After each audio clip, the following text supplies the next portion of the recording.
Biden is likely to suffer from what I think of as the Coke-Pepsi problem. If the voters are likely to choose the real thing, and they regard Trump as the protectionist, the trade warrior, and if they decide that that's a good thing, and Biden is obviously trying to persuade them that that's a good thing, they're more likely to associate that with Trump than they are with Biden.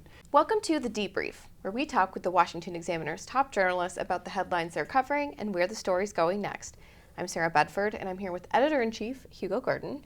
Hugo, President Biden is increasing steel tariffs on China.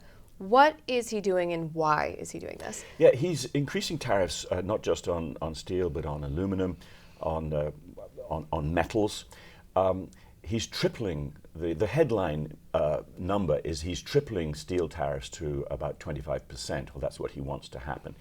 And the idea for this is to shore up votes in the industrial Midwest. He went to Pennsylvania to do this, which is obviously a steel state. He's trying to appeal to blue-collar workers who have been drifting away from the Democrats towards the Republicans over the course of 5 or 6 election cycles now, and are more and more attracted to former President Trump, whose appeal is to blue-collar workers. So President Biden is trying to make sure that he can hold on to some of those votes, and it's all about his election prospects in November. The trade wars, tariffs, that is something so closely associated with Donald Trump. It's part of the platform he ran on in 2016. Do you think that Biden can successfully co-opt that for himself? No, I think there's a real danger to him, and I've written about that, because he suffers, Biden is likely to suffer from what I think of as the Coke-Pepsi problem.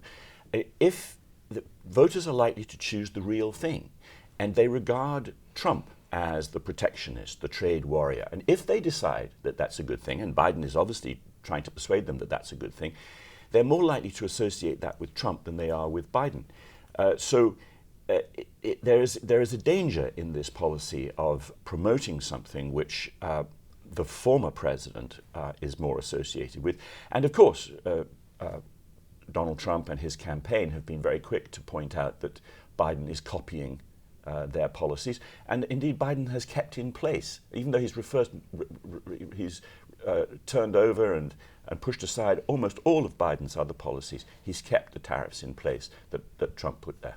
A top Biden White House aide is saying one of the reasons for this policy is because the U.S. can produce steel more cleanly than China, which is a big polluter. Is that concern about American production being cleaner shared across the board for the Biden administration? Well, there's this very strange irony here, because if there were real concern about pollution, then one could say, well, why doesn't President Biden do more to encourage investment in fossil fuel production here at home? His rhetoric is all in favor of green energy and the displacement and discouragement of fossil fuels. But American fossil fuels are produced with much less pollution than oil is produced, for example, in Russia and Saudi Arabia and Iran.